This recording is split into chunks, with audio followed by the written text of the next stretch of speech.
নৌঘাটগুলোতে বলা আছে, ফেরিঘাটগুলোতে যে সমস্ত যাত্রীরা ওঠানামা করবে তারা গাড়ি ফেরিতে ওঠার পূর্বে এবং ফেরি থেকে নামার পরে যাত্রীরা ওঠানামা করবে।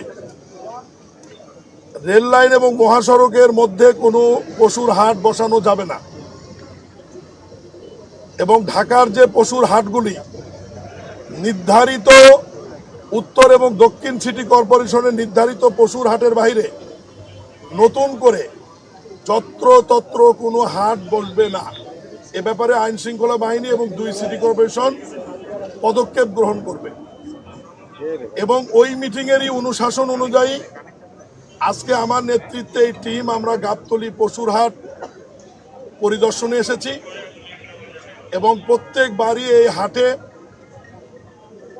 পশু ক্রয় বিক্রয় নিয়ে যাওয়া নিয়ে আসা নিয়ে একটি বড় ধরনের যানজট তৈরি হয় এবং এই যানজটের ফলে ঢাকা থেকে শহর বা গ্রামমুখী মানুষ যারা পরিবহনে যাতায়াত করে তাদের দীর্ঘ সময় যানজটে অপেক্ষা করতে হয়। ফলে গাড়ির শিডিউল, কোচের শিডিউল সহ সব জায়গায় একটা বিঘ্ন তৈরি হয়। আমরা ডিএমপির কিছু পরামর্শ সুপারিশ নিয়েছি, সিটি কর্পোরেশনের কিছু সুপারিশ নিয়েছি।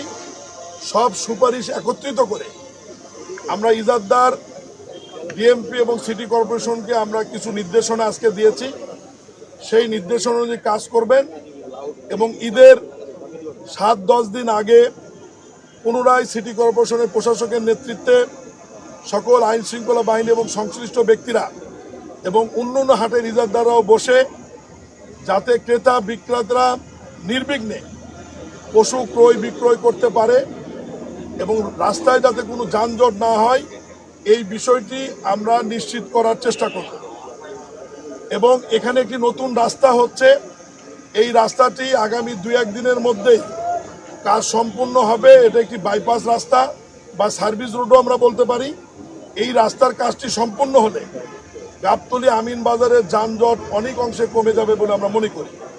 পশুর হাটগুলোতে আমাদের সম্মানিত পুলিশ বাহিনীর পাশাপাশি সেনাবাহিনী, র্যাব এবং প্রয়োজনে অন্যান্য আইন শৃঙ্খলা বাহিনীর প্রয়োজন হলে সেটি আমরা মোতায়েন করব।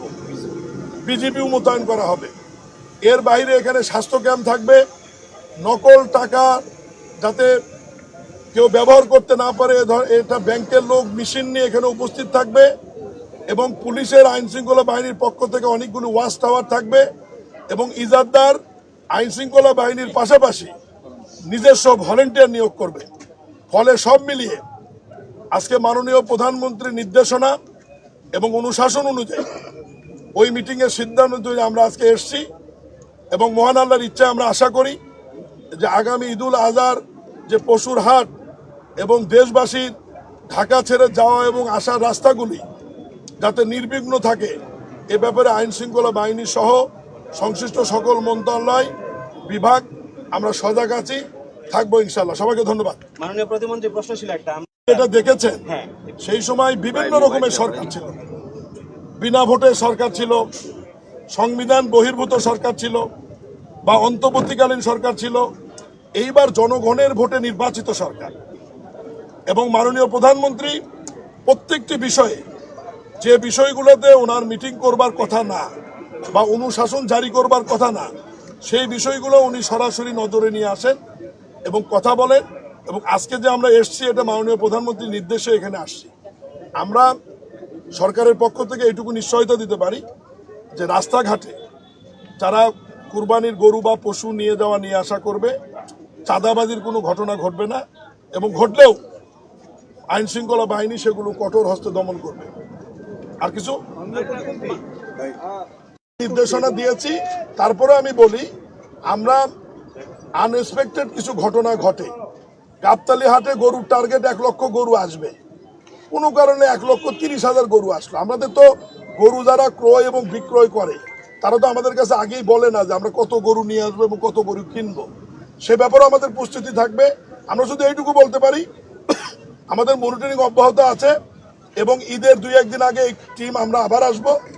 আমাদের যে সমস্ত ব্যবস্থাপনা করার কথা সেটা সঠিক আছে কিনা দেখব এবং এর বাইরেও প্রশাসকের নেতৃত্বে আবার একটি মিটিং হবে, সমন্বয় সভা হবে, সেখানে আরো নির্দেশনা দেওয়া হবে।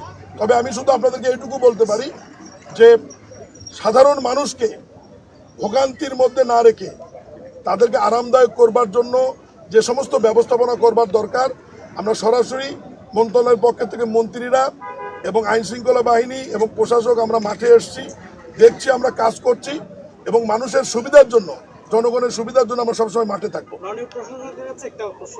আজকে বলুন। আমরা দেখি সড়কের মধ্যে আঁকা হয়েছে। বিষয়ে যেটা আছে শেষ করি। ঠিক আছে, থ্যাংক ইউ। আমার অফিসে আসে জবাব দিবেন।